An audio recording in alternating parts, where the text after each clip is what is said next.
Welcome to Telangana వెలుగు. నేను మీ రాజు. ముందుగా ఛానల్ని సబ్స్క్రైబ్ చేసుకునే వాళ్ళు ప్రతి ఒక్కరు సబ్స్క్రైబ్ చేసుకోండి. సో తెలంగాణలో మొన్నటి వరకు భారతీయ జనతా పార్టీలో భేదాభిప్రాయాలు వచ్చాయి.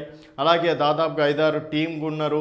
ఎంపీలు ఒక సైడు, ఎమ్మెల్యేలు ఒక సైడ్ అని చెప్పేసి, తర్వాత భారతీయ జనతా పార్టీ ఏ కార్యక్రమాలకు పిలుపునిచ్చినా కూడా అందరూ ఒక స్టేజ్ పైకి రాకపోవడం కూడా కొంత మేరకి భారతీయ జనతా పార్టీలో డెఫినెట్గా వర్గపోరు ఉందని చెప్పేసి కూడా ఒక మెసేజ్ వెళ్ళడం అనేది జరిగింది.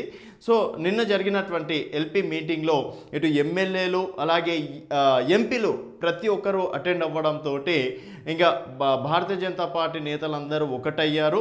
డెఫినెట్గా రేపు ప్రభుత్వాన్ని ప్రశ్నించడానికి కూడా వీలు ఉండే అవకాశాలు కూడా ఎక్కువగా ఉంటున్నాయి. అలాగే మొన్నటి వరకు జరిగినటువంటి అంటే వర్గ భేదాలు పక్కన పెట్టి ఇప్పుడు ప్రజా సమస్యల పైన ఫైట్ చేద్దామని చెప్పేసి కూడా బీజేపీ నేతలు అనుకుంటున్నట్టు కూడా తెలుస్తుంది.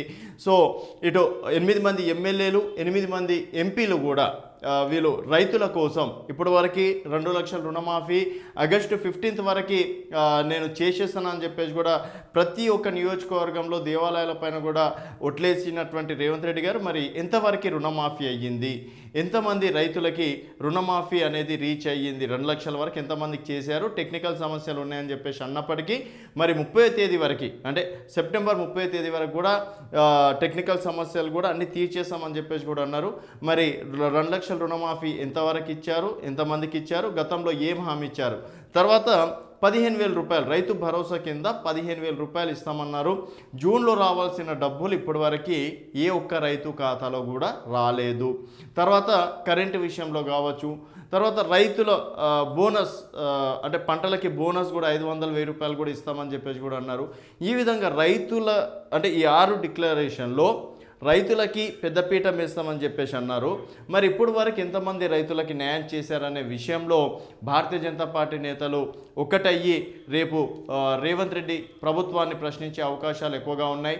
అలాగే వాటితో పాటు హైడ్రాని కూడా కీలకంగా వాళ్ళు ప్రస్తావించే అవకాశం ఉంది.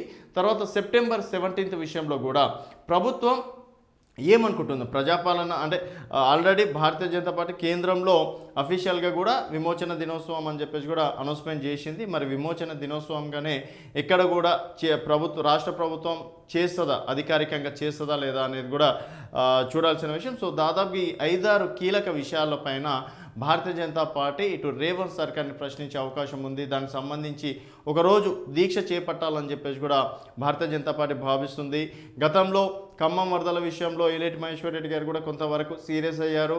అంటే నాకు ఎటువంటి ఇన్ఫర్మేషన్ ఇవ్వకుండానే పార్టీ కార్యక్రమాలు చేస్తుందని చెప్పేసి, కొంతమంది ఎమ్మెల్యేలేమో అసలు పార్టీ కార్యక్రమాలకు మమ్మల్ని పిలవట్లేదని చెప్పేసి కొంతమంది ఎంపీలు కూడా ఆ విషయంలో, తర్వాత రాష్ట్ర అధ్యక్షుడు మార్పు విషయంలో కూడా కొంతమేర వర్గ పోరు నడిచినట్టు కూడా వార్తలు వచ్చినాయి.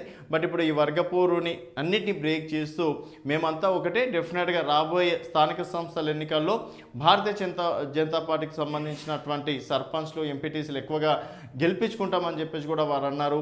సో ఒక్క తాటిపైకి వస్తే మాత్రం డెఫినెట్గా రేపు స్థానిక సంస్థల ఎన్నికల్లో భారతీయ జనతా పార్టీ అంతో ఇంతో మెరిట్ చూపించే అవకాశాలు ఉన్నాయి.